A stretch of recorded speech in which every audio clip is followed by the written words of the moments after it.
Et bonjour à tous, Alform. On se retrouve dans cette nouvelle vidéo afin de traiter les accès avec Microsoft Azure, à savoir la délégation de droits avec ce qu'on appelle le RBAC chez Microsoft Azure. Donc un petit plan, donc nous allons voir un aperçu de ce que c'est les accès, de ce que sont les RBAC qui sont proposés par Microsoft dans Azure et voir un petit peu comment ça fonctionne. Ensuite, on va voir comment donner ces accès, au niveau interface graphique et PowerShell. Et nous allons voir plus en détail le RBAC et le fonctionnement du RBAC avec notamment ce qu'on appelle des rôles personnalisés que nous allons traiter. En termes d'overview, donc là, je reviens toujours à ma slide principale, donc qui traite, on va dire plus ou moins Azure, surtout comme fil conducteur de cette formation. Nous sommes sur la partie manage ici, donc sur la partie management de notre Azure au niveau donc des droits et délégations. Les accès, donc là, comme je vous l'ai dit tout à l'heure, Microsoft Azure en fait arrive avec donc une souscription, comme je vous l'ai dit, arrive avec un tenant. Dans ce tenant, vous avez une souscription ou plusieurs souscriptions, d'accord? Et en fonction de ces souscriptions, vous allez pouvoir donner des droits. Alors ces droits vont pouvoir s'appliquer à plusieurs choses.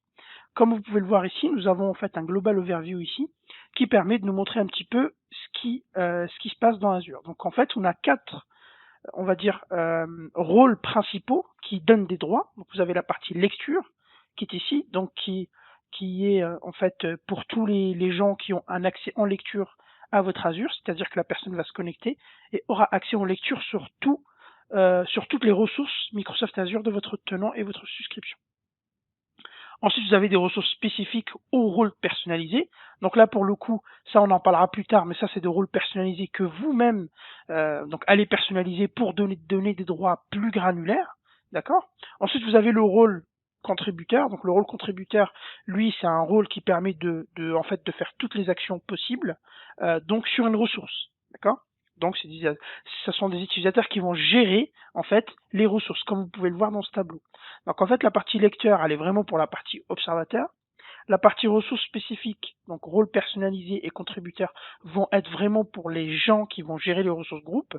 Par exemple, je vais mettre contributeur, donc un utilisateur, sur le ressource groupe, par exemple marketing. Et dans ce marketing, en fait, il y a une machine virtuelle et une database. Donc la personne qui est contributeur de ressources groupe, il va pouvoir faire ce qu'il veut au niveau de la VM et au niveau de la de la database. Donc il sera autonome au niveau administration. Ensuite, vous avez les propriétaires qui sont là, les owners en fait, et les owners, eux, sont les administrateurs de ces ressources groupes ou alors de ces souscriptions. Parce que je vous rappelle qu'au niveau des droits, vous allez pouvoir les donner soit au niveau de la souscription, donc de manière globale, ou alors au niveau granulaire, au niveau des ressources groupes. D'accord? Tout simplement. Donc là, on va voir un petit peu comment ça se passe.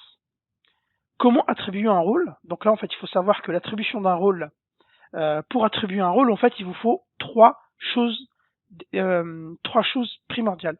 Vous devez avoir ce qu'on appelle le sécurité principale, le role definition et le scope.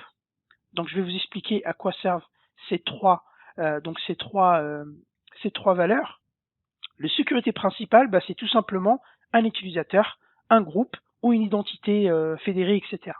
Ensuite, le role de definition, ça va être le rôle que vous allez donner. Donc, je vais donner à l'utilisateur A, par exemple, le rôle de créer des machines virtuelles. Donc ça, c'est un rôle de définition. Et le scope, en fait, c'est le scope sur lequel vous allez étendre et donner ces droits. Vous pouvez, comme je vous l'ai dit, choisir de donner les droits sur une souscription tout entière. Donc là, ça va toucher tout ce qui se passe dans la souscription. Ou alors, vous pouvez donner des droits uniquement sur un ressource groupe en particulier ou plusieurs ressources groupes en particulier, sans pour autant toucher toute la souscription. D'accord?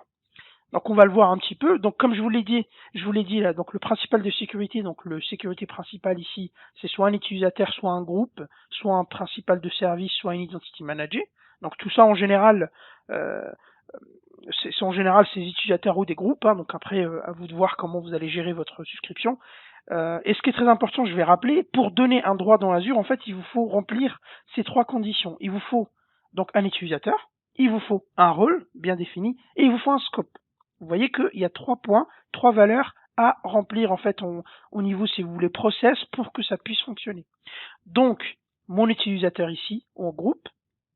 Ensuite, je vais définir le rôle comme je vous l'ai dit. Donc là, le rôle par exemple, ben voilà, vous avez soit propriétaire, soit contributeur, soit lecteur. Et puis après, vous en avez plusieurs de rôles, hein.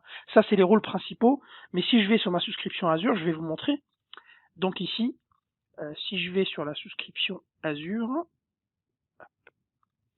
en fait, vous allez voir que il y a énormément de rôles en fait qui existent, qui sont déjà créés par défaut, d'accord? Donc si je vais ici dans rôle, regardez ici, voilà. Donc là, ici vous avez plusieurs rôles. Vous avez, comme je vous l'ai dit, contributeur, vous avez propriétaire. Donc vous pouvez y aller dessus, par exemple, et voir un petit peu les accès, les droits, pardon, ici dans autorisation, voir un petit peu les autorisations. Donc vous voyez que quand vous êtes propriétaire, vous avez accès à tout, comme vous pouvez le voir ici, d'accord? Donc ça c'est les rôles en fait tout simplement qui sont définis par défaut. Comme vous pouvez le voir ici, ce sont les rôles qui sont définis. Voilà. Donc ça ils sont créés, pré-créés par Microsoft, d'accord? Donc ici par exemple, je vais définir un rôle contributeur et ensuite dans ce contributeur ici, je vais pouvoir même être plus granulaire que ça. Ça on le verra plus tard. Ça c'est quand on va faire ce qu'on appelle les custom roles. Mais pour l'instant, on va rester juste sur les rôles définis, donc propriétaire, contributeur, lecteur. Là, par exemple, je reviens ici, voilà, créateur de laboratoire. On va aller sur des rôles plus parlants, par exemple, voilà, lecteur de site recovery. Donc c'est une personne qui va lire uniquement les sites recovery. Opérateur, par exemple, de sauvegarde, etc. Donc par exemple, une personne qui s'occupe de la sauvegarde, on va lui donner uniquement la partie sauvegarde ici. Vous voyez que voilà ce qu'il peut faire. Donc là, par exemple, sur la site recovery, en fait, voilà, il va pouvoir donc gérer tout ça. Donc ce qui est bien, c'est que vous voyez un petit peu les droits qu'il a quand vous cliquez ici, en fait, donc sur la partie, donc là, je vais revenir ici, autorisation. Donc dans autorisation, par exemple, je vois que sur la partie stockage, c'est partiel, donc je vais aller voir un petit peu ce qui se passe. Et là-dedans, au niveau du stockage, vous voyez que vous pouvez faire que de la lecture, d'accord? Vous pouvez rien faire d'autre, vous voyez? Donc c'est vraiment granulaire. Mais ça, c'est des rôles par défaut qui sont créés afin de les donner donc à un utilisateur ou un groupe. Ensuite, vous avez le scope. Donc le scope, comme je vous l'ai dit, ça peut être un abonnement, donc une souscription Azure, ou alors un ressource groupe. Je m'explique. Ici, donc dans ma souscription, donc là, je peux venir dans ma souscription ici, aller dans accès IAM, et ici, ah pardon, c'est pas la bonne fenêtre, excusez-moi. Voilà, donc je peux venir ici au niveau de ma souscription, donc je vais y aller là-dessus, et je peux ici, naturellement, venir donner des droits, parce que je suis honneur moi de ma souscription. Donc là, je peux donner des droits, d'accord, au niveau de la souscription. Donc là, du coup, ça va être au niveau de la souscription. Donc là, je vais retrouver tous les rôles que je vous ai dit tout à l'heure, honneur, contributeur, leader, etc. Donc tout ça, ils sont là, qui sont créés par défaut, d'accord. Rappelez-vous, les principaux, c'est le honneur, contributeur et reader ici, qui sont là. Ensuite, ça, c'est au niveau souscription. Ça veut dire que si je l'applique, là, je vais vous montrer. Là, ici, par exemple, j'ai des utilisateurs qui sont assignés au niveau de ils ont des droits au niveau de ma souscription. Donc, ça veut dire qu'ils ont le droit sur toutes les ressources de ma souscription. D'accord? Donc, vous voyez que j'ai 3 honneurs ici. Ces 3 honneurs, quand ils vont se connecter sur le portal, ils vont avoir accès à toutes les ressources de ma souscription. D'accord? En termes d'admin, en termes de lecture, etc., etc. Par contre, je peux aussi faire ça. Donc là, ça c'est la deuxième chose, au niveau ressources groupe. Donc ça veut dire qu'au lieu de le faire sur l'abonnement, j'ai pas envie, parce que j'ai pas envie que certains utilisateurs touchent à mes ressources groupes, ce que je vais faire, c'est que je vais les appliquer uniquement à des ressources groupes distincts.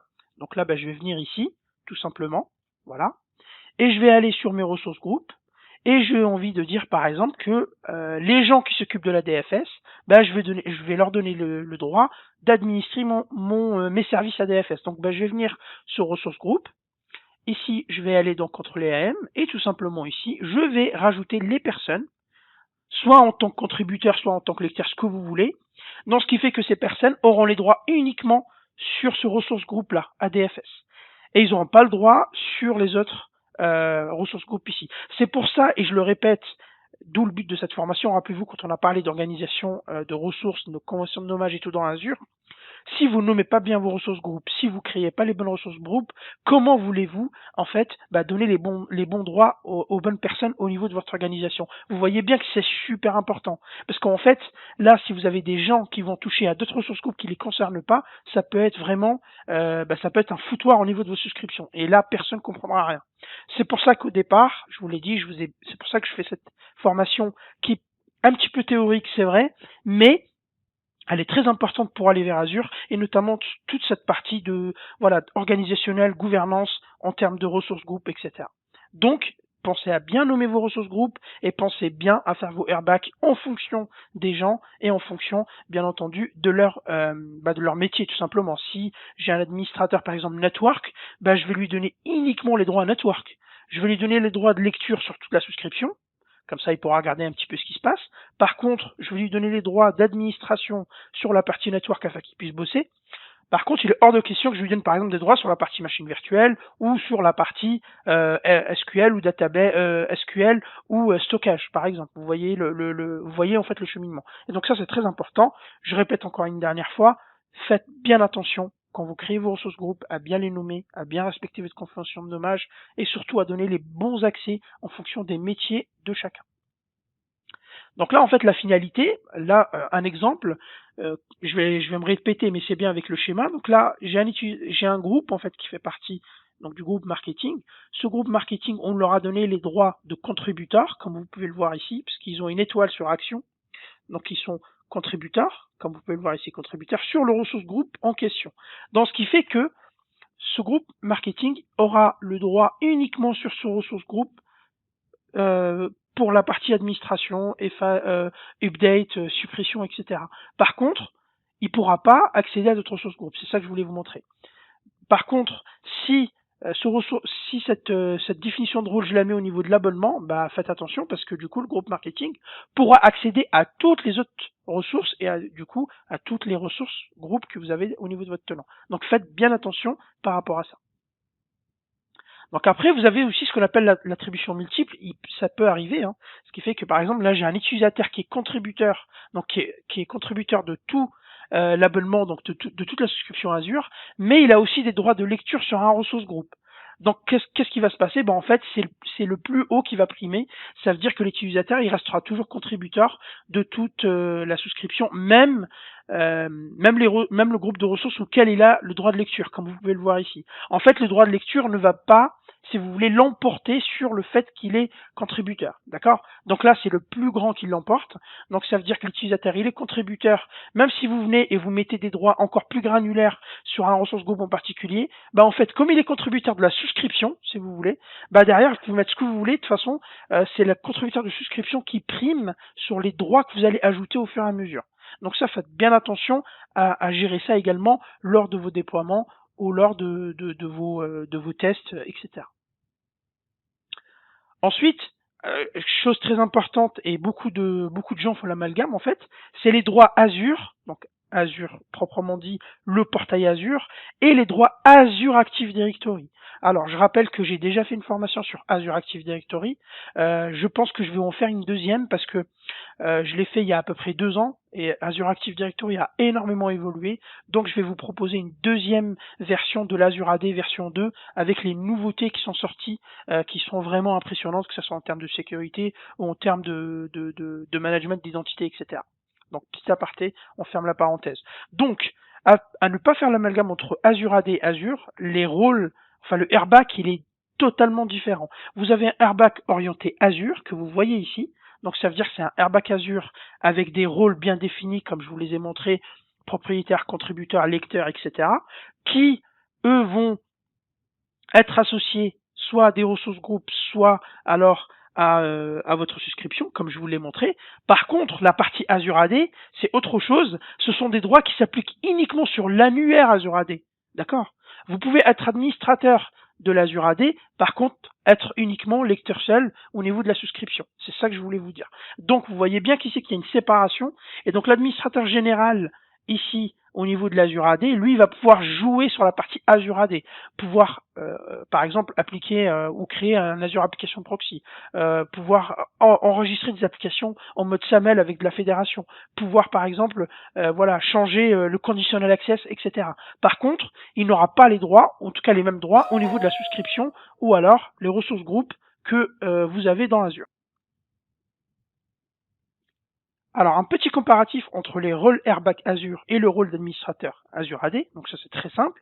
Donc, le Airbag Azure, c'est gère les accès aux ressources Azure. Donc, ça vous permet de vous donner des accès au niveau Azure. D'accord? Le rôle administrateur Azure AD, bah, simplement, lui, il gère les ressources Azure Active Directory. Uniquement Azure Active Directory. Donc, faites très, très attention. Le Airbag Azure et les ressources, enfin le rôle admin, la partie Azure AD n'est pas la même chose. Donc après, effectivement, on peut faire des rôles personnalisés de chaque côté, que ce soit dans Azure AD ou dans le Airbag Azure. Ça, je vous montrerai tout à l'heure en dernière partie. Ensuite, après, au niveau de l'étendue, comme je vous l'ai dit, ça c'est l'étendue, c'est sur quoi le scope que vous allez sur lequel vous allez l'appliquer. On peut le faire sur des groupes d'administration, donc les groupes d'administration au niveau général, au niveau des souscriptions, ou alors au niveau des groupes de ressources, comme je vous l'ai dit. Et l'étendue au niveau Azure AD, c'est au niveau du locataire. Donc ça veut dire que c'est au niveau du tenant Azure Active Directory, tout simplement. Enfin, au niveau de l'annuaire, en fait, tout simplement. Donc après, vous pouvez le faire les deux, vous pouvez les gérer en PowerShell, en PowerCli, avec des ressources managers ARM. Et la partie Azure AD, vous pouvez la gérer avec le centre d'administration Office 365 et aussi Microsoft Graph et Azure AD PowerShell, donc le module Azure AD PowerShell. Comme je vous l'ai dit, et je vais le répéter, très important, le Airbag a 4 rôles fondamentaux. Propriétaire, donc le owner, contributeur, donc le contributeur, le lecteur, donc le reader, et l'administrateur d'accès, donc c'est celui qui donne des accès, en fait, tout simplement. Mais ces 3 rôles sont les rôles fondamentaux. Après, vous en avez plusieurs, donc vous en avez toute une panoplie que je vous ai montré ici. Hein. Voilà, donc qui sont là. Donc, si je reviens ici, je vais dans... Pardon.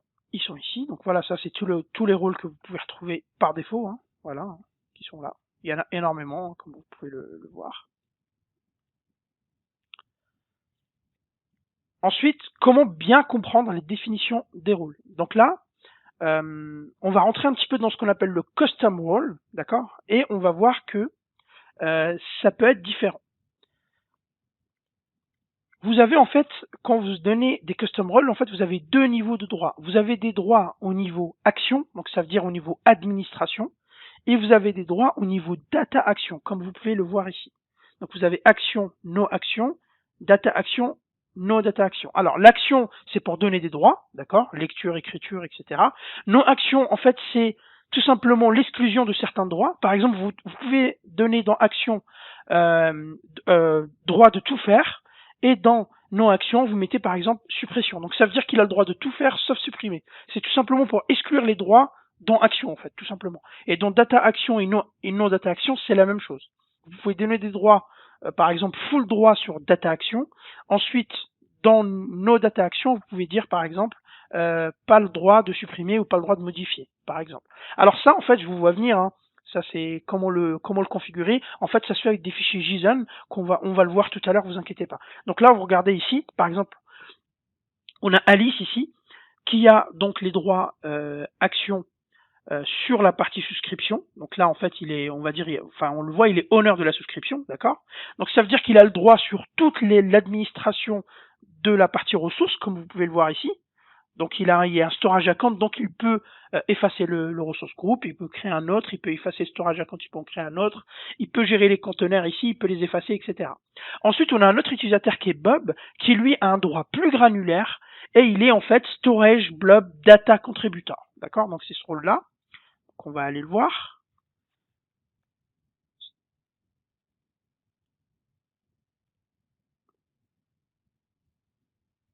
Storage, pardon. Blob data contributor. Donc c'est celui-ci. Donc on va voir un petit peu ce qu'il a comme permission. Donc on va voir ici. Et on peut voir en fait, donc là il n'a pas grand chose là. On voit en fait qu'il a les droits sur les storage blob services et sur les storage blob containers. Donc c'est sur les conteneurs en fait qu'il a les droits, et en fait il a les droits de lecture, écriture et efface, donc suppression, comme vous pouvez donc le voir ici. D'accord? Ensuite, il a le droit aussi sur les blobs. Donc, il a le droit sur les conteneurs et les blobs. En fait, c'est celui qui gère les blobs et les conteneurs au niveau du stockage Azure. Pareil. Entre parenthèses, si vous êtes perdu sur ce que je suis en train de dire entre blob, file et conteneur au niveau du stockage Azure, n'hésitez pas à consulter ma formation sur la partie Azure Storage. Donc, cette personne ici est donc Storage Blob Data Contributor, donc il va pouvoir gérer les conteneurs et les services blob au niveau donc de ce compte de stockage. Donc ça, il n'y a pas de souci. Et aussi, il va pouvoir également lire les données qui sont au niveau donc du enfin au niveau du conteneur en fait ici. D'accord? Donc vous voyez que ces data actions lui permettent de lire les données au niveau du conteneur. Par contre, ce qui est intéressant, vous voyez que le owner ici, Alice, même malgré qu'elle soit owner, ça veut dire que c'est le plus haut niveau de droit au niveau d'Azure, elle n'a pas accès aux données qu'il y a sur les conteneurs. En fait, elle a accès à toute la partie administration, d'accord? Par contre, elle n'a pas le droit de lire ce qu'il y a dedans. En fait, tout simplement, c'est que Bob, lui, en fait, il va gérer le storage account au niveau donc droit, au niveau des droits, au niveau du storage account et au niveau des data. Par contre, Alice, elle va gérer uniquement la partie administration parce qu'en fait, dans Action, elle a tous les droits. Par contre, dans Data Action, elle en a pas. Donc, Alice, si elle veut tout simplement consulter les données qui sont dans le conteneur, ce qu'il faut faire, c'est que dans le fichier JSON, en fait, donc créer un rôle custom et venir ici et lui mettre des droits dans Data Action, tout simplement. Donc voilà le principe. Donc après on va le voir tout à l'heure en démo. Donc en fait ce sera beaucoup plus simple pour comprendre. Donc là en termes de démonstration, on va juste faire donc quelques exemples. On va accorder un accès à un utilisateur en interface graphique et on va accorder un accès en PowerShell à un utilisateur également. Et ces accès, donc, ils vont être des accès normaux et des accès donc personnalisés. On va commencer par donner un accès à un utilisateur normal sur un ressource group. Donc, pour cela, tout simplement, en fait, on va se rendre au niveau d'un ressource group. Vous allez voir, c'est très simple. Donc, par exemple, ADFS, j'ai envie que toute la personne qui s'occupe de l'ADFS s'occupe uniquement donc de l'ADFS au niveau de mon ressource group. Donc, je vais venir ici, je vais aller dans Add ici et je vais cliquer sur Add Role Assignment. Donc là, je choisis. Moi, je veux qu'il soit, par exemple, contributeur. Donc là, il pourra tout faire au niveau de ce ressource group. Et donc là, ici, je vais venir ici choisir mes utilisateurs. Donc là, par exemple, ici, je vais mettre cet utilisateur du pont. Je vais cliquer sur Save. Vous voyez ici. Et donc après, derrière, donc je vais venir ici et je vais dans Role Assignment. Donc là, les contributeurs, comme vous pouvez le voir ici, donc au niveau de ce ressource group, vous voyez ici, regardez, il est uniquement contributeur au niveau de cette ressource group. Par contre, les owners au niveau de toute la souscription, en fait, vous le voyez, parce qu'en fait, ici, au niveau du scope, en fait, il y a marqué souscription, vous voyez, ici. Par contre, mon Dupont, il est uniquement contributeur que sur la partie ressource group ADFS, je le vois ici, il est que sur la partie ADFS et ressources. Voilà. Donc ensuite, en PowerShell, comment ça se fait? Sur mon ISE PowerShell ici, et donc c'est avec cette commande que ça va se faire. Donc je vais en créer un autre, pour que ça soit plus simple. Donc là, en fait, vous créez votre role assignment. Là, vous mettez donc le scene name, donc vous mettez votre utilisateur, tout simplement. On va définir le rôle, donc là, c'est rôle définition contributeur, et vous mettez votre ressource group ici. Si vous voulez le mettre au niveau de la souscription, en fait, tout simplement, il faut prendre tout ça, venir ici, mettre ça, et en fait, ici, il faut mettre scope, et en fait, venir après chercher votre souscription, d'accord? Donc là, on va pouvoir le faire. Donc il va falloir déclarer une variable au niveau de ma souscription, pour ma souscription, pardon. Et une fois que vous avez la variable de souscription, vous la mettez ici, et ça va s'appliquer pour toute la souscription, tout simplement. Voilà, donc ici, par exemple, je vais venir ici. Je vais déclarer ma souscription, comme vous pouvez le voir, ici. Ensuite ici, tout simplement, je vais venir coller ma variable.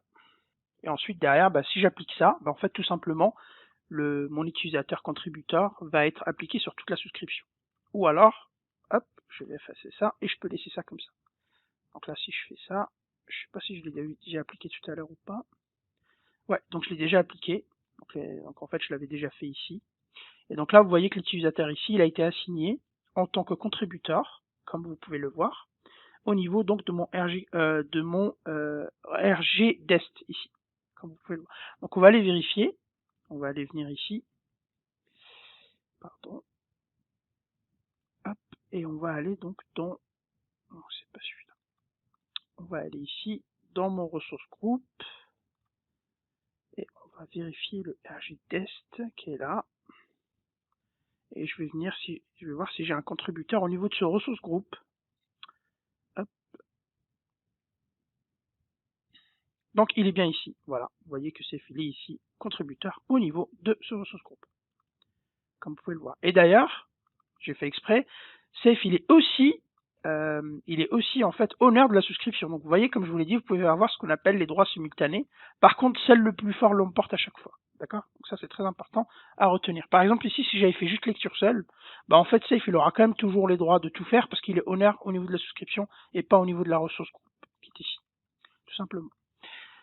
Donc, une fois que nous avons fait ça, nous allons voir maintenant la partie custom group, d'accord? Enfin custom role, pardon.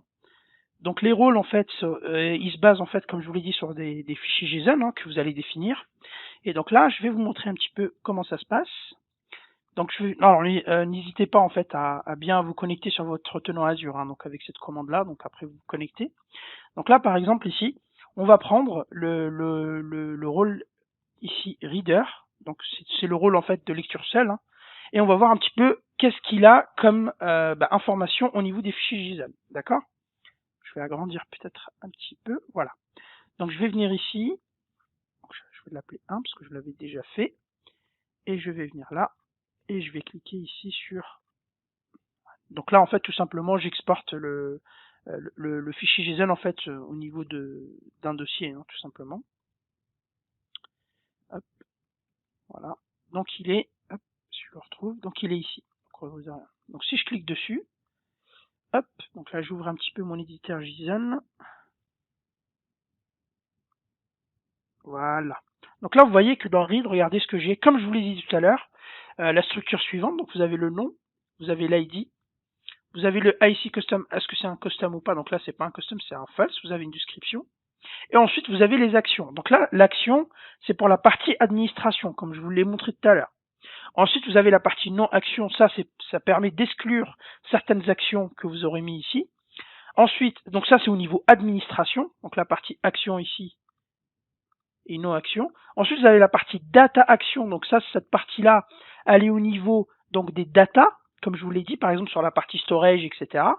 Ici. Et après, vous avez le scope. Donc là, le scope ici, c'est au niveau des souscriptions, si vous en avez plusieurs ou pas. Donc là, c'est au niveau de la souscription, tout simplement. Alors moi, ce que j'ai fait, c'est que j'ai créé un rôle tout à l'heure qui permettait en fait uniquement à un administrateur de VM de restarter et d'allumer ses machines virtuelles. Donc je vais vous le montrer, qui est celui-là. Donc là, regardez ici, il y a le nom, donc Restart VM Alform, donc on peut le customiser parce que c'est un rôle custom en fait, hein, tout simplement. C'est bien custom ici. Donc là, la description, donc Restart VM for Alform, par exemple, d'accord. Donc ensuite, au niveau des actions, bah, voilà ce qu'il peut faire. Ça, en fait, tout simplement, ce sont les droits qui peut faire en fait au niveau des actions. Donc ça marche comme ça la structure. En fait, vous avez Microsoft, ensuite le nom de la ressource. Donc là, c'est du compute. Regardez ici. Ensuite, après, vous avez le type. Donc là, le type de ressource. Donc là, bah, c'est virtual machine ici. Et donc là, bah, il peut lire les virtual machines. Il peut, au niveau des start, faire une action start. Au niveau restart, faire une action restart. Il peut également ici, au niveau souscription, voir tous les ressources groupes au niveau de la souscription. D'accord? Au niveau non-action, j'exclus pas j'exclus pas d'action, donc c'est bon. Au niveau data action, il n'y en a pas. Au niveau de no data action, il n'y en a pas. Et au niveau assignation du scope, bah, en fait, je le mets sur toute la souscription, comme vous pouvez le voir ici. Donc, ce qui fait qu'au niveau de toute la souscription, il va pouvoir restarter les machines virtuelles. En fait, ce rôle-là, il va pouvoir être appliqué à ma souscription, en fait, tout simplement. C'est l'inverse. Ça veut dire que ce rôle ici, je vais pouvoir le retrouver au niveau de ma souscription. Si j'ai plusieurs souscriptions, bah, je pourrais les mettre ici avec une virgule et les mettre ensuite en bas. D'accord? Donc ça, c'est important. Ensuite, ce rôle que je viens de créer, bah, je vais devoir le donner à quelqu'un. Et donc, pour le donner, soit je le donne à un utilisateur au niveau d'une souscription, soit alors je le donne à un utilisateur au niveau d'un ressource groupe. Donc, je vais vous montrer. Donc, moi ici, qu'est-ce que j'ai fait? déjà on va retrouver le rôle que nous avons créé. Pardon, c'est pas celui-là, c'est celui-là. Donc là, je vais venir ici, par exemple, dans la partie Azure AD ici, accès IAM, les rôles, et donc là, on va devoir le chercher, on va le chercher par là. Et vous allez voir en fait que les rôles custom, en fait, ils ont un petit truc orange ici. Donc là, vous voyez que j'en ai créé plusieurs, ici, comme vous pouvez le voir, d'accord? Et donc là, après, je vais chercher mon rôle restart. Voilà, donc Restart VML Form. Vous voyez que c'est un rôle custom. Pour les chercher également, vous allez dans Type, sinon plus facilement, et vous cliquez sur Custom. Vous avez les rôles built-in hein, et vous avez les rôles custom. Donc là, je vais afficher mes rôles custom. Voilà, ils sont tous là, j'en ai créé plusieurs. Et donc, je vais aller sur celui-là, Restart VML Form. Donc, quand je vais cliquer dessus, je vois que j'ai déjà un utilisateur qui a en fait qui a ce rôle, hein, donc le rôle lui a été attribué. Et dans les permissions, je vais voir un petit peu ce qu'il a. Donc Microsoft Compute, il a des permissions partielles. Donc là, vous voyez qu'il peut juste agir au niveau de la machine virtuelle. Donc parce que la compute c'est tout, hein, il y a pas mal de choses. Hein. Il y a la partie image, il y a la partie host group, il y a la partie galerie, il y a la partie restart point de collection, il y a la partie snapshot, etc. Donc lui, il vient uniquement au niveau de la machine virtuelle et donc lui, il peut lire et faire d'autres actions. D'accord? Et donc après au niveau de la deuxième, hop, ici, donc si je reviens au niveau de la ressource, qu'est-ce qu'il peut faire au niveau de la ressource? Il peut uniquement lire les ressources groupe, comme vous pouvez le voir ici. Donc lui derrière, il va pouvoir, et en fait Other Action c'est ici, qui peut en fait restarter, ou alors ici, hop, ici, soit restarter, soit starter, soit lire la machine, comme vous pouvez le voir ici. Donc je me suis connecté avec mon utilisateur, donc qui est celui-là, hein, rappelez-vous, donc user form, et je vais bien revenir ici pour bien vous montrer que c'est bien le bon utilisateur. C'est bien hop, user form. Et donc ici, je vais pouvoir, donc si je viens, donc ici, au niveau de des machines virtuelles, donc là je vais voir les machines virtuelles ici au niveau du ressource group. D'ailleurs, hop, si je vais dans ressource group ici, donc je vois que le ressource group auquel j'ai droit. Vous voyez bien que je suis sur la même souscription. Ici, je suis owner, hop, je vois plein de ressources group, mais mon utilisateur, je lui ai donné les droits que sur le ressource group Azure AD Sécu. Donc je vais venir ici, et donc lui, il peut lire les machines virtuelles, comme vous pouvez le voir ici. Par exemple celle-ci, donc là on va venir dans machine virtuelle, ce sera plus simple. Il peut lire toutes les machines virtuelles, etc. Par contre, si j'y clique ici et je veux la supprimer,